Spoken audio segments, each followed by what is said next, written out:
আসসালামু আলাইকুম দর্শক, এখানে মরিচ খেতে নিড়ানি চলছে। এই যে দেশি মরিচ,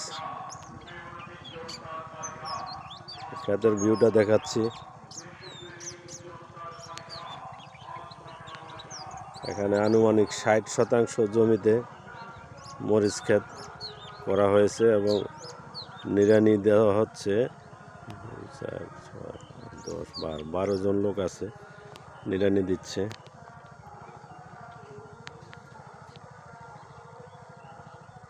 পাশে সরিষা ক্ষেত, বিকালবেলা দেখতে অনেক সুন্দর লাগছে। ভুট্টা ক্ষেত, যার একজন কৃষক ভুট্টা খেতে সেচ দিচ্ছে। এপাশে টমেটো, সরিষা, দেশি সরিষা এখানে আছে। বিস্তীর্ণ মাঠ জুড়ে রবি শস্য। সরিষা পরিপক্কতা চলে আসছে প্রায়। আগামী 15 দিনের মধ্যেই ফসল তোলা হবে।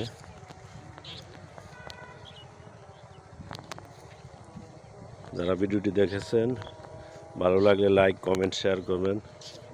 ধন্যবাদ। আসসালামু আলাইকুম।